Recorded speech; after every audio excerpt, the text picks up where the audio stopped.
Mas, queridos, que honra poder compartilhar a palavra com vocês. Eu já gostaria que você abrisse sua Bíblia em João 13, 7. É uma passagem bem conhecida e esses dias eu estava refletindo nesse versículo, acabou até virando uma reflexão para mim. João 13, 7. Jesus falando aqui de algo que não estava sendo compreendido. Não sei se você já achou, e diz o seguinte: respondendo o nosso mestre, então ele diz: o que eu faço agora você não compreende, mas depois entenderá. Você já foi mal interpretado ou não? Mal interpretado. Vou dizer uma coisa que aconteceu hoje de manhã. Uma das coisas que a Silvia ama, e eu estou aprendendo a amar agora nesse intervalo, porque ela ama fazer mercado e eu não. Então, a Silvia é uma pessoa que acorda, se o mercado abre às 8 da manhã, ela está lá 15 para as 8, um dia antes ela limpa todas as prateleiras. Eu disse que ela já acorda com fome, será que ela tem com o mercado? Mas tudo bem, cada um tem as suas. Eu não quis atrapalhar a terapia de Silvia, porque ela vai lá, ela vai corredor por corredor, ela lê rótulos, ela volta. Eu não sei você, eu sou muito objetivo. Eu tenho uma lista, eu tenho minutos para estar lá, eu já escolho a fila que... Eu já vejo um dia, se todo mundo recebe no começo do mês, eu já não vou no começo do mês. Então, imagina uma pessoa como eu, junto com uma pessoa como a Silvia no mercado. Então, se ela ama estar lá, por que eu vou estragar? Mas agora tem Davi. E quem é que tem que fazer as compras? Eu já sei todas as prateleiras agora do Chibata, tudo certo. E agora, nesse domingo, vocês sabem que tem feira aqui, Então, acaba indo outro mercado. Eu não gosto muito do outro. Você vê que a gente tem essas coisas com a gente, Tem que gostar de qualquer coisa. Tem dinheiro para comprar comida, vai lá, dá graças a Deus. Mas tudo bem, a gente vai ficando chatinho. E aí a Silvia: posso ir com você? Eu disse: pode, vai que ela comece a voltar de novo a querer ir para o mercado, voltar a viver. Aí ela disse assim: Cris, vou fazer o seguinte, você fica com o José no carro e que eu vou. Eu disse: você tem certeza? Tem. E eu vou sempre, coloco uma roupa direitinho para ir no mercado, Então, arrumo o cabelo, as coisas, para chegar lá, rápido. Mas, desse jeito, eu disse assim: olha, eu vou assim mesmo, Então, eu vou de chinelinho assim, estava com o cabelo meio pegando rádio FM, para cima um pouquinho. Eu disse: não, beleza, daqui a pouco eu volto, tomo um banho. E aí, o Davi quis ir junto. Só que o que a criança faz quando está entediado no carro, e quando você chega num domingo que não tem nem estacionamento naquele mercado, aquele clima todo? A Silvia, com o bebê no colo, podia entrar numa fila especial, acho que faltou luz no caixa. E aí, o Davi ainda estava lá mexendo no celularzinho dele. O que eu tive que fazer? Sair do jeito que eu estava, para balançar José e tal. E eu: meu Deus, eu não posso entrar no mercado, porque assim vai me bater, porque para ele não pegar vírus das pessoas, antigamente as crianças nasciam, comiam terra, agora fico 3 meses dentro de casa. Mas tudo bem, não vamos aqui entrar em tese. E aí, estava alguém todo meio desarrumado, eu com a criança no colo, as pessoas passando por mim: o que é esse cara? Daqui a pouco a pessoa vai me dar R$5 na mão, ali na frente do mercado, Aí a cabeça de quem tem mente acelerada começa a fazer histórias para frente. Um dia nem vou contar, porque não vale a pena você estar na minha cabeça, Mas eu começava até a me explicar: mamãe já está vindo, filho? Para as pessoas que estavam passando, Olha a cabeça de mente acelerada: mamãe está vindo, está comprando, oi, titia, O que aquela mulher, eu tenho alguma satisfação para dar para aquela mulher que estava passando ali, todas as outras pessoas que passaram com aquele ser, com aquela camiseta colorida, de chinelo, todo desarrumado, com a criança no colo ali. Nada a ver, está tudo certo, mas a gente tem medo de ser mal interpretado. Hoje à tarde, o Davi também estava no quarto, eu pedi para ele fechar, porque estava um barulhinho para o nenê, e deu um barulho, tum, na porta. O que eu entendi? Eu pedi para ele fechar a porta e ele bateu. Eu disse: eu sou o pai, vou lá no quarto. E ele falou: não, pai. Como eu estava no computador, eu fechei a porta, bateu. E ele foi mal interpretado.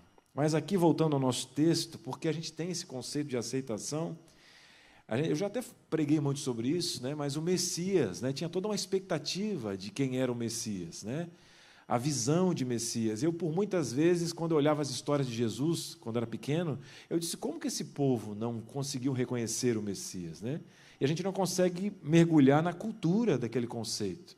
Eu digo para você que hoje, talvez com a cabeça que eu tenho, eu fico me perguntando se não seria eu que apedrejaria Jesus, dependendo de como a minha família ou a igreja que eu frequentava construía isso. Porque a gente sempre quer ser o herói de todo o contexto, a gente quer ser o herói do filme, o herói.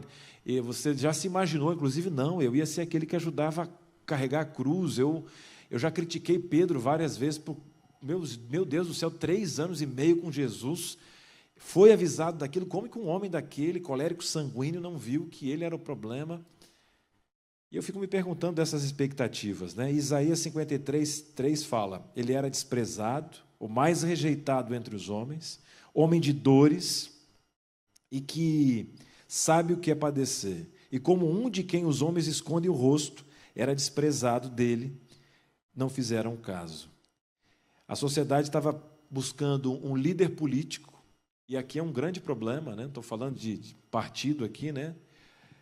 Mas é um problema todo nós projetarmos a nossa ansiedade, né?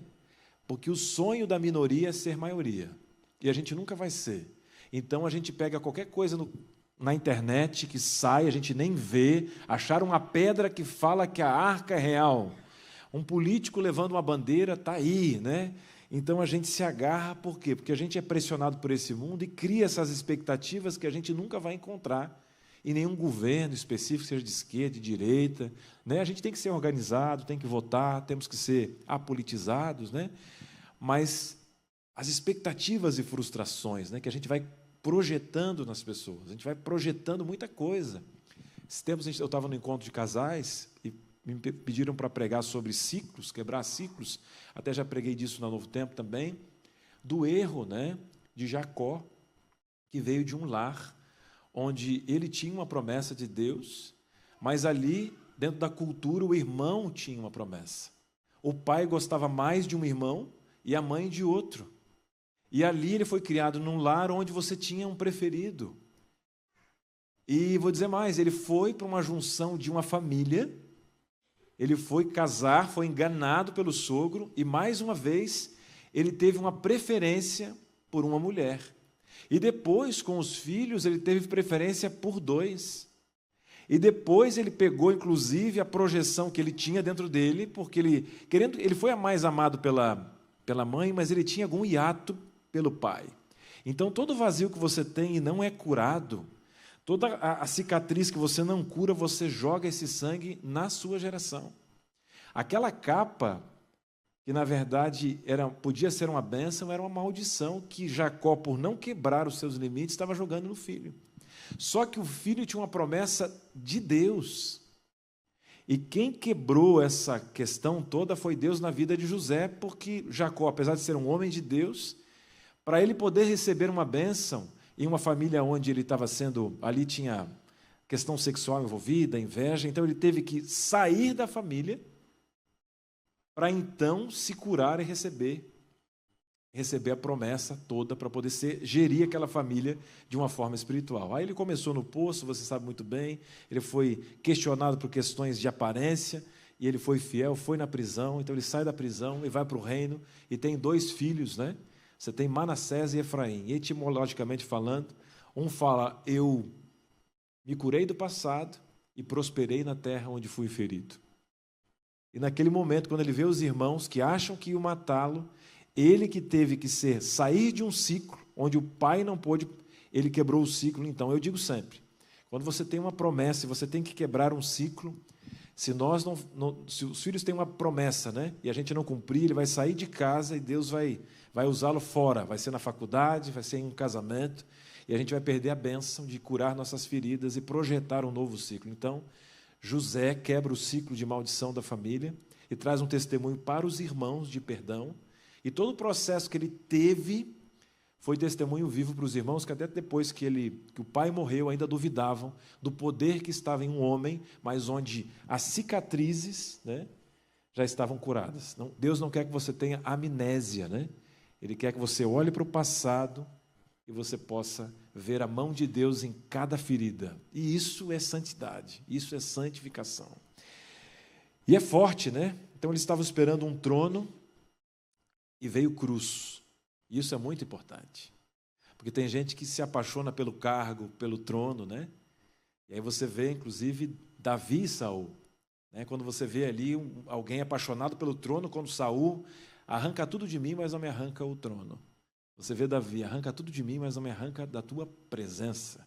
Aí tem o Salmo 51.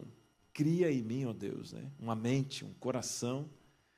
E aí você vê justamente o início da Bíblia, né? Só aquele que pode criar uma mente, quebrar um ciclo e você enxergar a perspectiva do reino correta, que é o Bereshit bara Elohim, né? E bará, o verbo bará, está associado a só um sujeito. Só Deus é bará, só Ele cria.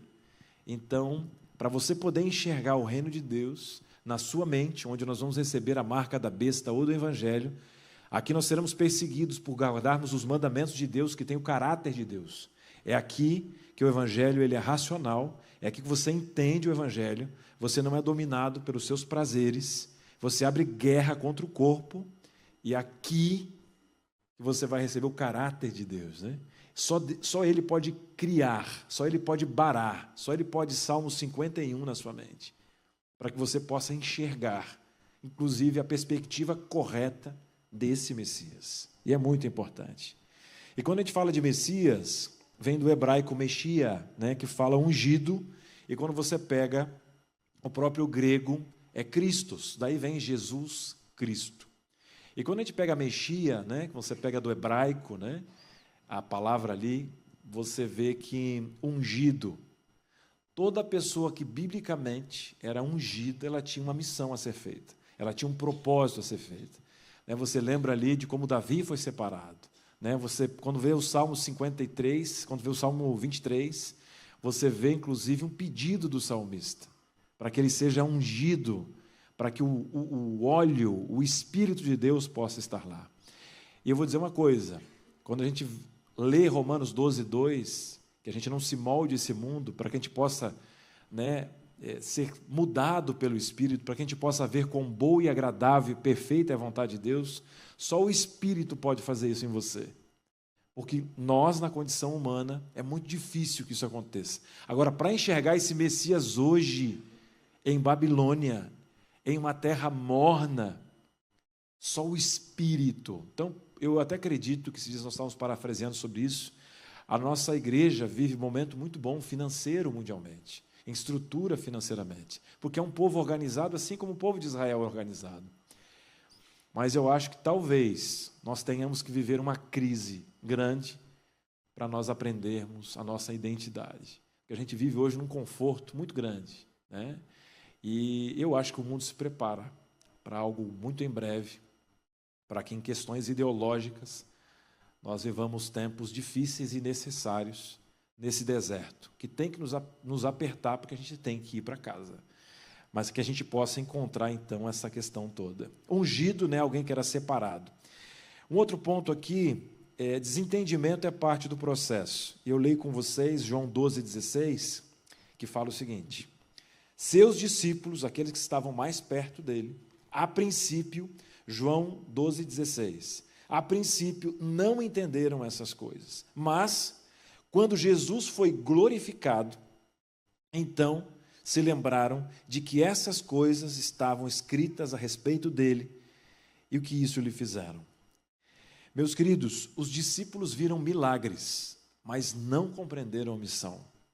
E a gente tem hoje uma turma de novo. Satanás faz os mesmos enganos. A gente tem um comércio da fé que fala: vem para a igreja curar o câncer, vem para a igreja trocar de carro. Aí você conhece o verdadeiro evangelho e perde o emprego. Só que muitas vezes nós aqui queremos também colocar uma fichinha de oração e tirar um milagre, né? E quando eu entrei na igreja, me perguntei por quê? Por que ele ressuscitou um amigo, mas depois não livrou os próprios discípulos da morte? Por que Deus não curou todas as pessoas? E o próprio livro de João, dos evangelhos é que eu mais gosto, João já começa com um prólogo de 18 versículos. Ele já começa falando quem é o Deus, e ele evoca o Deus de Gênesis, o Deus de Bereshit bara Elohim, e aqui, já no grego, koiné, já tem um verbo, né, que é o logos. E aqui é tão bonito João sendo inspirado por Deus, colocando um verbo que para os gregos tinha a ver com a razão, mas para os judeus, o povo israelense, o povo de Israel, tinha a ver com criação. E Deus amando todos os povos, dizendo, eu sou o Criador. E a revelação dos primeiros versículos de João falando que ele era o Verbo, né? E esse Verbo estava com Deus e era Deus, a propriedade desse Messias. Então, aqui no livro de João, diferente dos outros evangelhos, é um desenho messiânico do verdadeiro ungido de Deus. É uma bênção. A família de Jesus tentou, inclusive, protegê-lo, achando que ele estava fora de si. Marcos 13, 21 fala, quando os parentes de Jesus ouviram isso, saíram para prendê-lo, porque diziam, ele está fora de si. Meus queridos, a própria família de Jesus estava falando que ele estava fora de si. Eu acho que a gente está fora de si quando vai para um Natal brigar por política, né? Eu acho que isso está fora de si. Você passa um ano fora e você vai lá medir a saia da tua irmã, né? Ali eu tenho que falar os corações para que o coração, depois do dress code que ela veste, seja uma consequência, né? Mas eu digo que falar do Evangelho em algumas mesas não é fácil. Você vai ser mal interpretado sempre. Mas a ideia de Jesus para o povo de Deus não é que você seja aceito, é que ele seja revelado. Se você pegar os fariseus eles viram o poder, mas eles não enxergaram o Espírito. E é triste. Aqueles homens estavam cegos. Um dos personagens que mais me chama a atenção é Sansão, né? Eu digo que Sansão estava cego antes de perder a visão. E a Bíblia fala que o Espírito de Deus se retirou de Sansão sem ele saber. Eu acho que a pior coisa que tem para uma igreja, para um povo, para uma família, para um sacerdote do lar, é quando Deus diz, seja feita a tua vontade, porque a minha vontade, ela é cruel, para a minha família, para a minha igreja e para a minha sociedade. Eu pergunto, Jesus amava mais os discípulos ou os fariseus? Jesus amava mais Caim ou Abel? Jesus amava e ama a todos. Mas, Cris, parece que Deus ele tem um favor, é difícil de entender mesmo, porque muitos são chamados e poucos são escolhidos. Aí eu pergunto para você, eu tenho 2 filhos agora, José e Davi, e diz que é difícil colocar nome de bíblico nas crianças, porque tem cada José fazendo arte por aí, que meu Deus do céu, né? Brincadeira, né? Mas eu pergunto, qual dos 2 eu amo mais? Claro que os 2. Aí eu pergunto, qual dos 2 tem livre-arbítrio? Os 2. Se eu tivesse que fazer um me amar, não seria da mesma forma. Aí eu coloco o evangelho para os 2. Aí, de repente, Davi aceita o evangelho, José não. A palavra foi dada para quem? Para os 2. Mas existe uma liberdade no qual é o caráter de Deus. Aí eu pergunto, Davi é chamado para trabalhar. Eu chamei os 2. Quem vem trabalhar? Davi. Então, muitos são chamados, poucos são escolhidos, porque Deus já nos escolheu. Agora, Deus bate o coração. Inclusive, isso serve para entender o nosso trabalho. Você foi feito para pregar. Quem toca é o Espírito. E quem aceita é o livre-arbítrio. E a gente, às vezes, quer ganhar das pessoas na internet, brigando. Deus te chamou não para ganhar de alguém. Deus te chamou para ganhar alguém. E aí faz toda a diferença. Falar é fácil. Difícil é fazer. Mas Deus também não falou para você que seria fácil. Ele falou que seria possível através do Espírito. E aí os fariseus chamavam ele de herege, de impostor. Difícil de entender, né? Ele foi muito mal interpretado.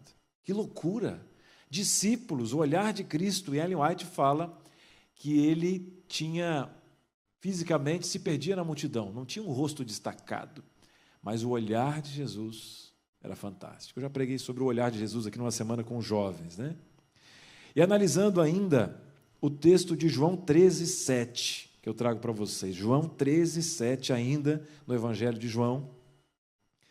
João 13, 7 fala o seguinte, agora você não percebe o que está acontecendo, mas depois, quando o Espírito agir, você vai compreender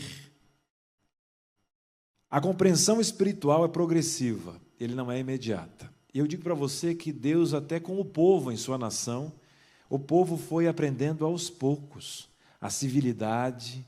Nós agora mergulhamos, o trimestre passado, em todo o contexto de Moisés. E a gente viu ali um Deus com um povo que mereceu estar escravizado pelas consequências que teve. Aí ele se apresenta com o povo e tem uma misericórdia com o faraó. Em todos os momentos, todas as pragas foram misericórdias para os filhos também, o povo do Egito. Aí Deus faz uma teofania, se apresenta como um Deus poderoso, porque precisava ser. Aí ele elege o seu povo e coloca 4 leis, lei cerimonial. Aí você tem ali, né, a lei moral, você tem as leis de saúde, você tem as leis civis. Ele institui um exército e dá 2 frentes de apoio para a igreja. Uma, formar sacerdotes, e outra, ser testemunha. E ele elege o seu povo ali para cuidar do seu povo. Né? E ele fala que ele é o guerreiro. Nós vimos aqui com Josué, estamos aprendendo, ele é o guerreiro. E o povo querendo pelear uma luta que não era deles. Né? Ali vieram os amorreus, depois os cananeus, você viu ali o poder se manifestando. Mas Deus elege um povo e leva à frente. E a palavra usada por João para entender significa perceber mentalmente. O que Jesus está dizendo, né? Que esse povo, com o Espírito, vai aprender aos poucos. Por isso que uma pessoa nova na fé, ela recebe a palavra, mas algumas coisas precisam ser degustadas com Jesus. Quem é que andava com Deus? Enoque. E eu faço sempre aqui, você já viu me falando sobre isso, que quando a gente anda com algumas pessoas, ou anda com algumas músicas, anda com alguns vídeos, a gente pega o sotaque. Onde é que o teu filho aprendeu algumas palavras? Vendo alguns vídeos, andando com algumas pessoas. E esse compreender aqui de Enoque, que andava com Deus, Enoque tinha o sotaque com Deus, e Deus ainda deu o privilégio de ele morar com Deus. Então, os nossos filhos têm que ter uma cultura em casa, nós temos que ter uma cultura de orar o dia inteiro, de passar tempo com Deus, para que nós possamos ter o sotaque de Deus. Para que quando um carro corta a nossa frente, para que quando nós sejamos apertados aqui dentro da igreja ou por alguém, saia o sotaque dele. Então, por isso que é o Espírito em nós, que revela o caráter de Deus, para que possamos ter a honra de ser perseguidos pelo povo remanescente, que guarda os mandamentos de Deus e a fé em Cristo. É um povo que vai ser retirado da Bíblia, mas vai ter o caráter de Deus aqui, porque passou e vive com o Espírito, e é um templo vivo. Aí você consegue entender as coisas que o mundo fala para você. Meu Deus, que povo idiota! Não trabalha no sábado, perde dinheiro, vive aí mendigando, vive com pouco, eu não sei como é que tem um sorriso no rosto. Estou com 3 carros aqui, vivo para lá e para cá, estou com 2, 3 mulheres, só me incomoda, esse aqui tem só um, ainda tem não sei quantos filhos, e tem esse sorriso no rosto. É essa fé e essa paz que o mundo não pode dar e que o mundo não pode retirar, porque às vezes o mundo não vai entender a beleza de ter uma família, não vai entender a beleza de ser fiel a uma esposa, de ter a mente tranquila, a beleza de enxergar o reino de Deus e saber que aqui não é o nosso lugar. Então, quando o Espírito está conosco, o Espírito que renovou a cabeça de Pedro, o Espírito que renovou a cabeça de tantos outros, que tem Romanos 12:2, que não se moldaram a esse mundo, que conseguiram enxergar o reino de Deus, que conseguiram entender a graça, que a gente não merece nada, e por mais que talvez o meu pecado seja diferente do meu irmão, eu sou tão podre quanto, e não mereço segurar esse microfone, que eu entendo que misericórdia é que todos nós estávamos na lama, na miséria, Deus te tira da lama, depois Ele tira a lama de você, e te tira da miséria e te dá um lugar à mesa. Esse é o único lugar no mundo, que é a casa de Deus, onde doutores sentam e semi-analfabetos assumem o púlpito, analfabetos, e são abençoados por Deus e falam ungidos pelo Pai, porque quem dirige é a sabedoria do Pai. E aí eu digo para você que nós precisamos menos de diploma aqui dentro e mais de consagração, porque são os ungidos do Pai que falam do reino. Porque às vezes você vê algo tão bonito, mas que não toca você, porque às vezes nós damos só a informação e não a oportunidade de consagração, porque não somos consagrados com o Espírito que dá a direção para a igreja. A incompreensão dos outros, né, é um preço do chamado de Deus. No Getsêmani ele pede a companhia e oração, mas todos dormem, né? Em Mateus ali 26, eu leio um pequeno trecho que fala: então Jesus foi com eles a um lugar chamado Getsêmani e disse aos discípulos: sentem-se aqui, enquanto eu vou ali orar. E voltando os discípulos, achou-os dormindo e disse a Pedro: então nem uma hora vocês puderam vigiar? Moisés também foi rejeitado pelo povo quando tentou defender um hebreu, e está escrito lá em Êxodo 2,14: quem o pôs por príncipe e juiz sobre vós? Paulo, né, antes do chamado de Saulo, também não entendeu o propósito. Lá em Atos, leio com vocês, Atos 9, que a palavra diz, do versículos 3 a 4. Seguindo ele a estrada afora, aproximar-se de Damasco, subitamente uma luz do céu brilhou ao seu redor. E caindo por terra, ouviu uma voz que lhe dizia: Saulo, Saulo, por que me persegue? E aqui, uma pregação que esses dias eu fiz para o Davizinho, que acabou pregando aqui, eu acho que uma quarta-feira. Claro que eu não coloquei um exegese, mas eu estava pesquisando os versículos que iam montar a pregação dele. Obviamente que ele não ia fazer uma exegese aqui, mas me deu a oportunidade de mais uma vez procurar ali a Bíblia, e Deus sempre se revela quando você busca. Eu estava procurando, porque eu gosto de dar uma investigadinha, e aqui a parte luz do céu, quando você encontra nesse versículo, significa uma revelação irresistível vinda do alto.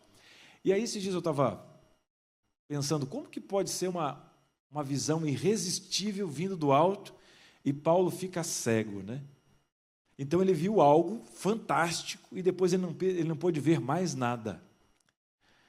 Eu fico pensando, Deus não queria distração para Paulo, que foi o maior evangelista, né, do Novo Testamento.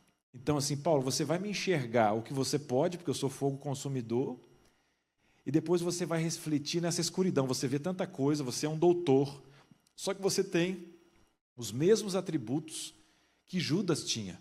Ellen White fala que se Judas não tivesse se entregado a Satanás, ele seria um Paulo, porque era o mais sábio dentre os discípulos.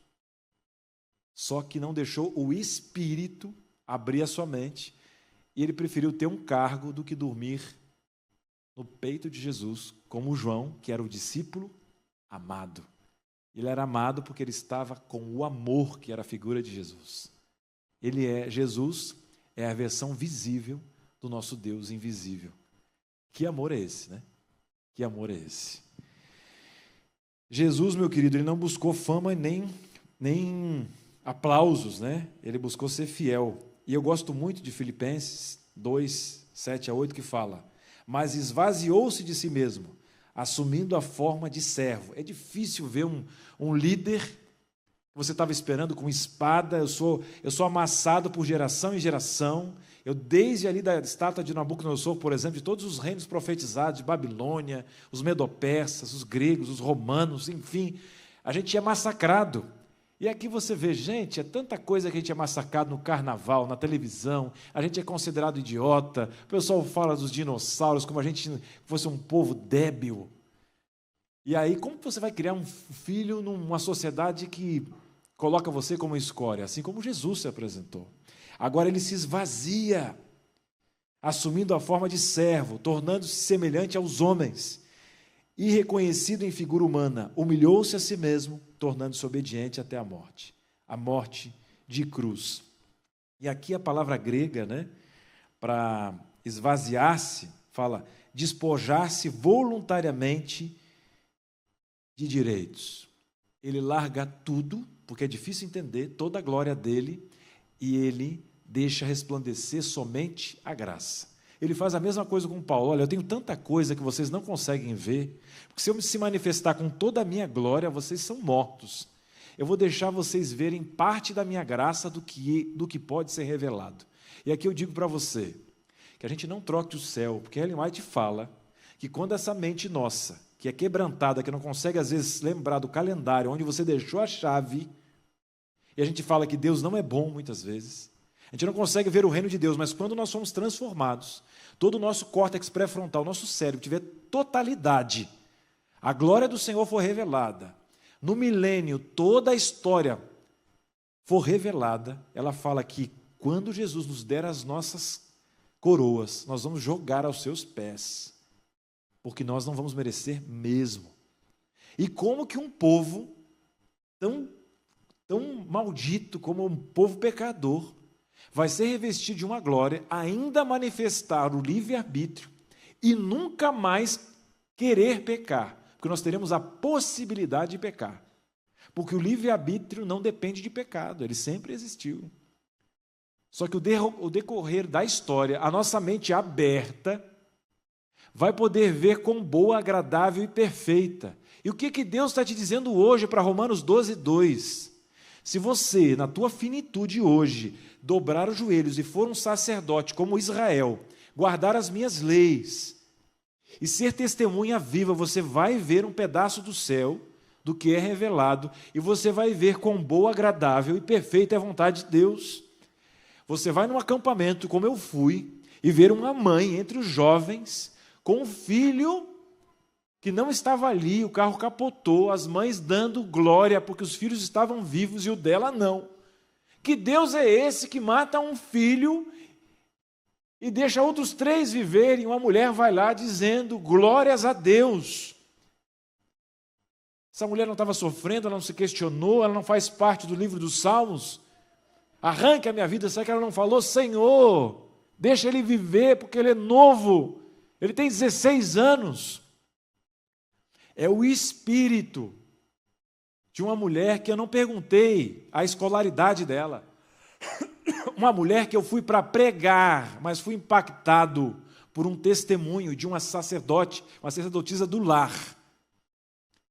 Aí eu pergunto para você, o mundo fala, que loucura, lavagem cerebral do pastor, em nenhum momento eu nem sei o pastor daquela mulher.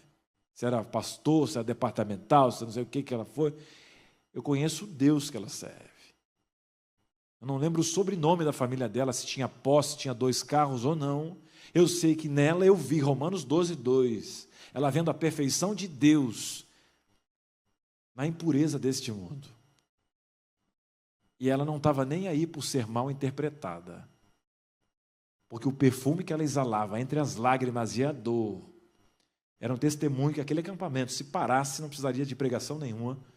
Nós ficávamos ali orando, porque Deus dá beijos e Deus fala, mas as Bíblias estão fechadas.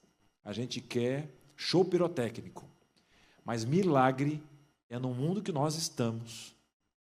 É o teu filho ir para a Universidade Federal e não se dobrar diante da estátua de Nabucodonosor. Ele pode ser morto, ele pode ser queimado na fornalha, porque aquele foi um segundo milagre. Mas o maior de todos os milagres foram Sadraque, Mesaque e Abednego não se dobrarem diante da idolatria deste mundo.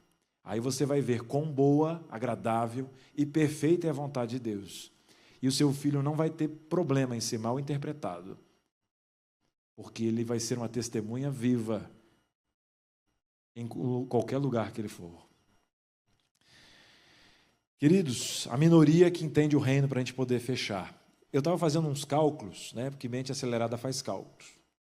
Em novembro de 2023, eu acho, ou 24 do ano passado, foi em novembro, a população atingiu os 8 bilhões de pessoas.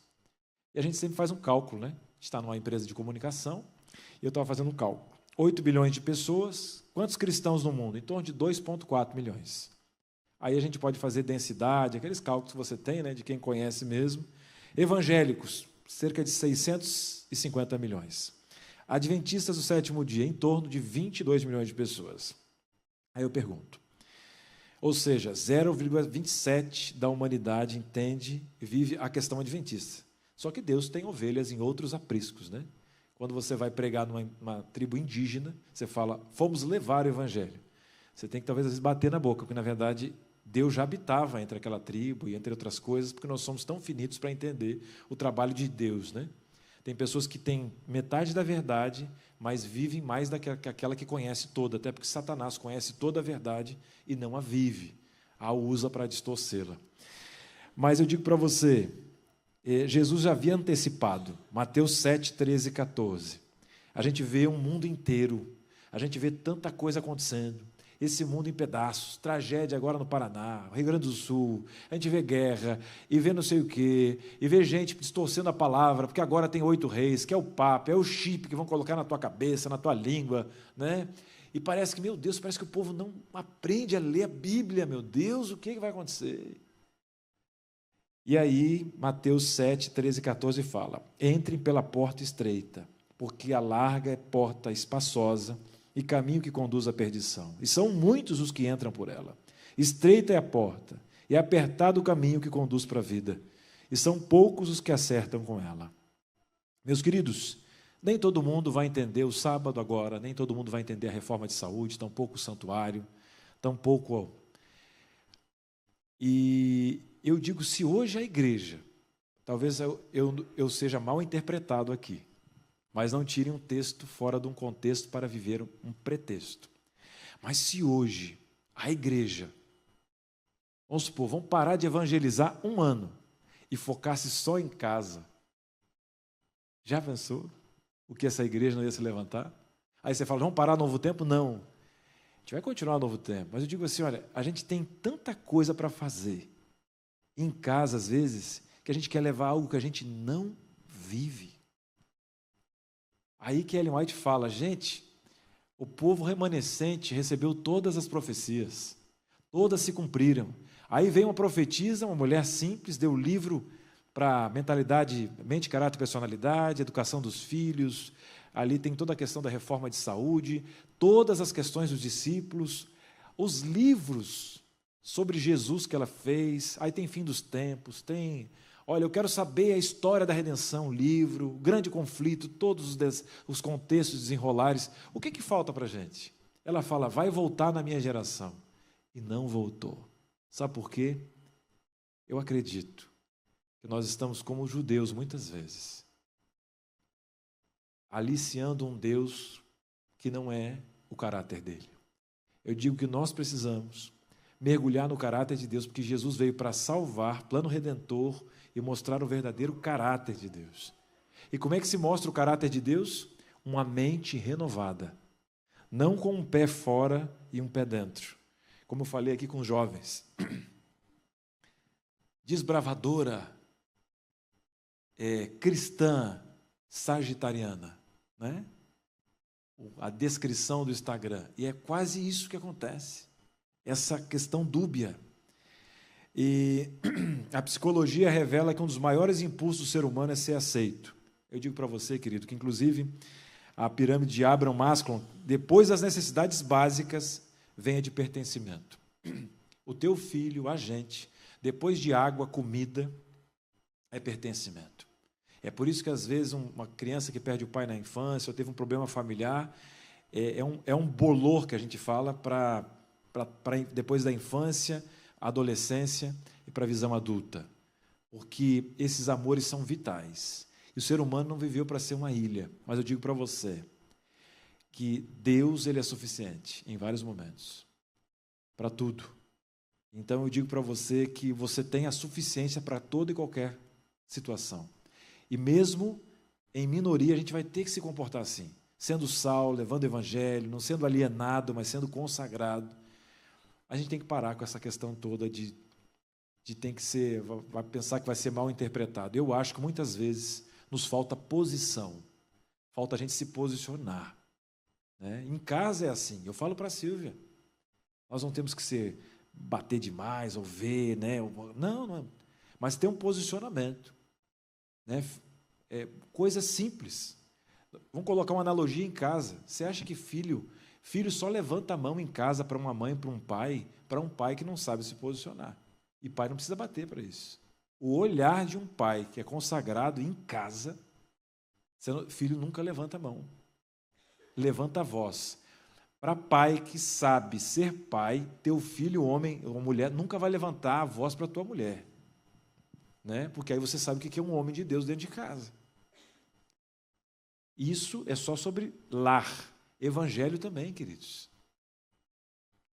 Evangelho também. Um homem de Deus sabe que em muitos lugares você não vai beijar em rosto de ninguém. E pronto. Posicionamento. Não é verdade? Muitas pessoas você cumprimenta na mão e está tudo certo, e interprete do jeito que tiver que ser interpretado. E aqui terminando Gálatas 1:10, por acaso procuro eu o favor das pessoas ou o favor de Deus? Ou procuro agradar as pessoas? Se eu ainda estivesse tentando agradar as pessoas, não seria servo de Cristo. E parece que ele está sendo mal educado, grosso. Jesus era grosso ou não? Jesus sentava com os pobres, sentava com os ricos. Jesus foi almoçar com alguém do mensalão, Zaqueu. Só que Jesus se posicionava. Jesus falava diferente com Judas e com Pedro. Pedro chegou a puxar faca na igreja. E Jesus falou que Pedro era Satanás. E com Judas ele tratava assim porque os dois momentos que Jesus chamou a atenção de Judas, Judas saiu da mesa dele para o trair. Isso é um pai que conhece o filho. E ele não amava mais Judas do que Pedro, pelo contrário. Ele sabia que Pedro suportava. E ele não foi mal educado com nenhum dos dois, ele foi amoroso. E deu chance para os dois. Jesus dizia, Lucas 23:34, Pai, perdoa-lhes porque não sabem o que fazem.